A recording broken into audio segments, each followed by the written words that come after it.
Un virus géant, c'est un virus qui est visible au microscope optique, donc qui est aussi gros qu'une bactérie. Le premier virus géant à avoir été découvert, c'était Mimivirus en 2003. Alors qu'on pensait qu'il y avait une frontière nette entre le monde des virus et le monde des cellules, on s'est rendu compte qu'il y avait des traces de cellules, d'informations cellulaires dans le premier virus géant.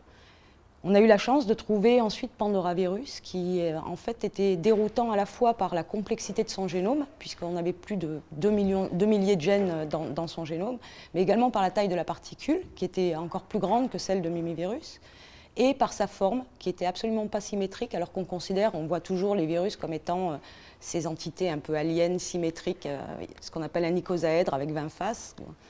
Et en fait, on avait affaire à un virus en forme d'amphore.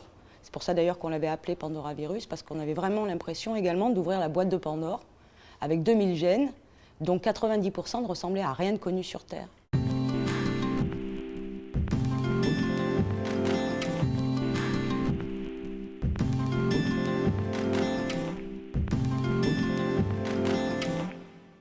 Jean-Michel Clavril, directeur du laboratoire, a eu l'idée cette fois-ci de réactiver, d'essayer de prospecter le passé. Et pour ça, utiliser le pergélisol qui permet donc de remonter dans le passé. Plus on va profond dans le pergélisol et plus on accède aux couches ancestrales. On a décidé d'appliquer nos protocoles de réactivation de virus à partir d'échantillons environnementaux sur ces échantillons de pergélisol. Si un virus était présent dans cet échantillon et qu'il était capable d'infecter notre système modèle, on savait qu'on pourrait étudier le virus, ce virus de 30 000 ans. Et c'est le pari qu'on a fait, et c'est le pari qu'on a gagné. Dans les faits, l'analyse détaillée du virus a montré qu'il s'agissait d'une troisième famille de virus géants qui n'avaient en fait rien à voir ni avec les Pandoravirus, ni avec Mimivirus.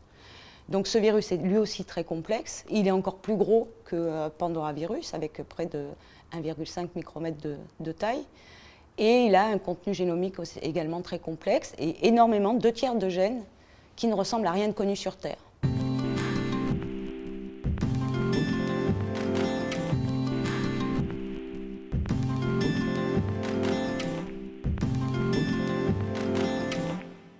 Ça provoque des questions sur l'origine de la vie, sur le rôle des virus dans l'évolution, et vraiment d'où viennent-ils ces virus, quel est leur ancêtre, comment ils ont réussi à perdurer au cours des millénaires, des millions d'années, jusqu'à nos jours, en étant ces parasites de ce qu'on connaît comme étant le monde cellulaire. Il y avait des dogmes selon lesquels il y avait un ancêtre universel, commun à tout ce qui avait donné la vie sur Terre. Et on en est au point de remettre ce dogme en question et de penser qu'en fait, oui, la vie aurait pu apparaître de différentes manières, avec des formes de vie différentes, et que le monde cellulaire tel qu'on le voit aujourd'hui est une contribution à la fois de ces cellules qui ont pu évoluer, mais également d'autres formes de vie qui ont pu contribuer à cette évolution du monde cellulaire.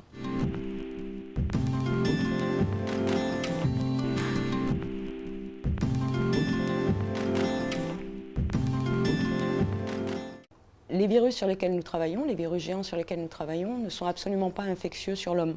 La conclusion du travail que nous avons réalisé et qu'on a cherché à partager avec le reste du monde, c'était que si on est capable de réactiver un virus qui est capable d'infecter une amibe, s'il existe dans ce pergélisol sibérien des virus qui peuvent être des pathogènes humains ou d'animaux qui, eux, sont restés également enfouis et bien maintenus dans ces échantillons de pergélisol, donc dans le pergélisol, ce qu'on dit, c'est qu'ils vont également être réactivés dès qu'on va les mettre en présence de leur hôte, à savoir l'homme.